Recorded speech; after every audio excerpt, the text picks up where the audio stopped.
मुजफ्फरनगर के बुड़ाना के रहने वाले फिल्म अभिनेता नवाजुद्दीन सिद्दीकी और उनके परिवार पर मुंबई में केस दर्ज हो गया है। नवाजुद्दीन की पत्नी ने उनके भाई पर भतीजी को अश्लील वीडियो दिखाने और छेड़छाड़ करने का गंभीर आरोप लगाया है। पत्नी का यह भी आरोप है नवाज ने इस मामले में अपने भाई का पक्ष लिया, जिसके बाद उन्हें केस दर्ज कराना पड़ा। नवाजुद्दीन और उनके परिवार के 5 सदस्यों के खिलाफ मुंबई के वर्सोवा में यह केस दर्ज करवाया गया है। मुजफ्फरनगर के बुड़ाना इलाके में ही फिल्म अभिनेता नवाजुद्दीन सिद्दीकी का पुश्तैनी आवास है।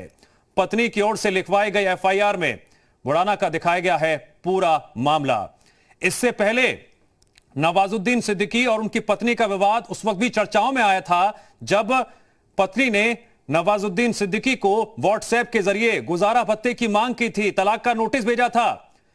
सबसे अहम बात इस पूरे मामले में यह है कि नवाजुद्दीन सिद्दीकी ने अभी तक कुछ भी नहीं कहा है।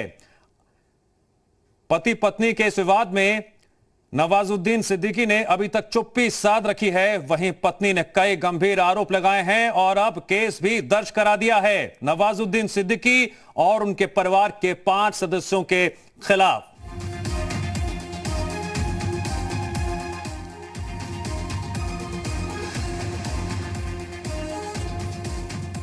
नवाजुद्दीन के भाई पर बेटी का शोषण करने का आरोप लगाया है। बुड़ाना स्थित घर में बेटी के साथ अश्लीलता करने का आरोप लगाया है।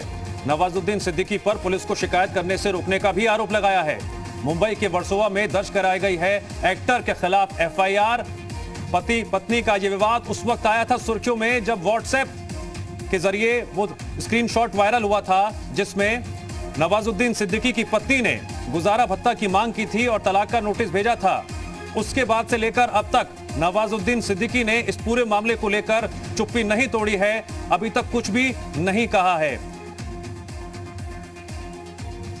और इस वक्त हमारे साथ फोन लाइन पर नवाजुद्दीन सिद्दीकी के भाई फैजुद्दीन सिद्दीकी जुड़ गए हैं। फैजुद्दीन सिद्दीकी जी, इस वक्त आपका पूरा परिवार जिन मुश्किलों के दौर में है और जिस तरह से केस दर्ज कराया गया है, हमें सिलसिलेवार तरीके से बताइए आखिरकार हुआ क्या ऐसा। सबसे पहले पति पत्नी का विवाद चर्चाओं में तब आया था जब व्हाट्सएप के जरिए गुजारा भत्ता और तलाक का नोटिस दिया गया था। आपके भाई ने तो अभी तक कुछ भी इस मामले में कुछ भी नहीं कहा है, चुप्पी बरकरार है। आपसे हम जानना चाहेंगे। दरअसल क्या मामला जो है ना, मामला ये है कि 2010 में शादी हुई थी नवाज भाई की। अंजना इनका नाम था। ये एक्चुअली पहले से शादीशुदा थी। इन्हें भार्गव जो जबलपुर रेलवे स्टेशन में टीटी के पद पे हैं, तो उनसे ऑलरेडी ये शादीशुदा थी। नवाज भाई के छुटके नवाज भाई को कुछ बताया नहीं, इन्होंने कन्वर्ट हो गए और इन्होंने नवाज भाई से शादी कर दी जी। 2011 में जब नवाज भाई को पता चला कि भाई ये मतलब ऑलरेडी शादीशुदा है, विनय भार्गव इनका हस्बैंड है जो कि जबलपुर में रहते हैं, तो जब पता चला तो इनमें थोड़ा सा ये हुआ कि भाई जब तुम शादीशुदा हो तो तुमने मेरे से शादी कैसे कर ली है, तो बिल्कुल एकदम सरासर गलत है। कोई महिला कोई भी हो, कोई शादीशुदा हो और वो दूसरी शादी कर ले, ये तो सरासर गलत है। तो इनमें एक डिवोर्स हुआ 2011 में, क्योंकि इन्होंने कन्वर्ट होके इस्लाम कबूल करके मुसलमान बन के शादी की थी और उसी के अकॉर्डिंग जो होता है तलाक जो होता है, खुला होता है, वो सब हो चुका था जो ऑन पेपर हुआ। फिर तलाक का नोटिस क्यों भेजा गया था? हाँ जी, तलाक का नोटिस क्यों भेजा गया था? तलाक का नोटिस के क्यों भेजा, ये इनकी क्या मंशा रही है, उसमें 30 करोड़ की डिमांड की गई है। टोटली ये शुरू से ब्लैकमेलिंग, टोटल ब्लैकमेल पे डिपेंड है। पहले भी इन्होंने किसी और से भी शादी की थी, उससे भी इन्होंने ब्लैकमेल करके पैसा लिया। अभी नवाज भाई से भी पैसा 30 करोड़ मांग रही है। उसमें नोटिस में भी इन्होंने कहा है कि 30 करोड़ मुझे चाहिए एडमनी, जबकि डिवोर्स हुए, तलाक हुए 2011 में डिवोर्स हो गया था। अब नोटिस का कोई मतलब नहीं बैठता। ठीक है, 2020 में आप पर जो गंभीर आरोप लगे हैं, बेटी के साथ अश्लीलता करने का आरोप, ऊपर से मैसेज अश्लील वीडियो भेजने का आरोप भतीजी को, वो क्या मामला है? देखिए जब का इन्होंने ये लिखा है या जबकि इन्होंने एफआईआर जब से ये कहती आई है, उस टाइम पे भतीजी जो जिसपे मेरे छोटे वाले भाई पे मिनाजुद्दीन पे जो इल्जाम ये लगाती हैं, तो जब बच्ची 1 या 1.5 साल की थी जबकि ये बात कहती हैं। और ऐसा क्योंकि उस पर सिर्फ इनको पूरी फैमिली को फंसाना है, पूरी फैमिली को टारगेट करना है।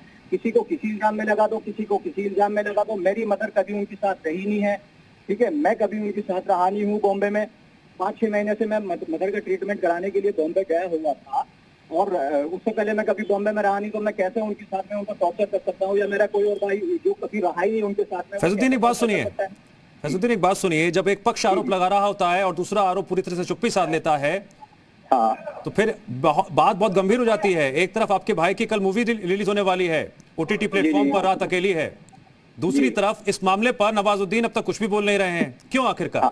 देखिए, बोलने का ये है कि अभी हम कोर्ट की हमने डिफेमेशन केस के लिए भी इनको फाइल किया है कि जो भी इन्होंने एलिगेशंस लगाए हैं फैमिली पे, उसका हमने डिफेमेशन नोटिस इनको भेजे हैं। डिफेमेशन नोटिस भेजने के बाद में कोर्ट डिफेमेशन नोटिस में टाइम दिया जाता है कोर्ट में 15 दिन का, या फिर दोबारा नोटिस दिया जाता है। उसके बाद में कोई भी जो भी पुलिस प्रक्रिया है, जो भी एक कानून है, उसके तहत हम काम करेंगे और हम उसको 100% हम सच्चाई जो है लोगों के सामने लेकर आएंगे कि जब हमारा डिवोर्स हो चुका था, नवाज भाई का डिवोर्स हो चुका था, तो उसके बाद में कोई मामला ही नहीं रह जाता है ऐसा। नहीं फैजुद्दीन साहब, ये तो आप कह रहे हैं कि डिवोर्स हो चुका था, लेकिन नोटिस मिला था ना, नोटिस सबके सामने आया था, तब से लेकर अब तक कुछ नहीं कहा। हाँ, नहीं, नवाजुद्दीन साहब ने पहले भी हमने कहा, नवाज भाई अभी अपने काम में बिजी हैं, जब आएंगे तो सबके सामने एक सच्चाई लेके आएंगे। लेकिन जो हम लोगों पे फैमिली पे जो एलिगेशंस लगाए जा रहे हैं, उसका हमने जवाब दिया है और उसका हम जवाब दे रहे हैं। और ये भी मैं बता रहा हूँ कि ऑन पेपर इनसे 2011 में डिवोर्स हो चुका था और उसके बाद में नोटिस में इन्होंने 30 करोड़ की ब्लैकमेलिंग की मांग की है। जो इनका पूरा परिवार उसमें इन्वॉल्व है शादी कराने में। इनका जो फर्स्ट हस्बैंड है, जो बिना जिससे कभी अभी तक भी शादी नहीं हुई। ठीक है, आखिरी बार नवाजुद्दीन सिद्दीकी की अपनी पत्नी से कब बातचीत हुई थी और क्या बातचीत हुई थी, आप बताना चाहेंगे? देखिए, आखिरी बार तो पता नहीं, क्योंकि इनका म्यूचुअल अंडरस्टैंडिंग थी कि बच्चे जब तक बड़े नहीं होते तब तक हम लोग ऐसे मिलते रहेंगे। कभी कभी वो घर पे जाते थे। पूरा बॉम्बे जिस जगह पे रहते हैं वो कोई नहीं कह सकता कि नवाज भाई कभी घर पे इनके रहे हो। जहाँ पे ये रहती है, नवाज भाई का फ्लैट दिया हुआ है, नवाज भाई ऑफिस में ही एक कमरा बना हुआ है। नवाज भाई मैक्सिमम जब भी शूट से फ्री होते थे, ठीक है, जगह पे रहते थे। ठीक है फैजुद्दीन जी, उत्तर प्रदेश उत्तराखंड से बातचीत करने के लिए आपका शुक्रिया। आपने अपना पक्ष रखा। अब देखना बेहद अहम होगा इस केस को लेकर नवाजुद्दीन सिद्दीकी खुद क्या कुछ कहते हैं, जिन्होंने अभी तक चुप्पी साध रखी है।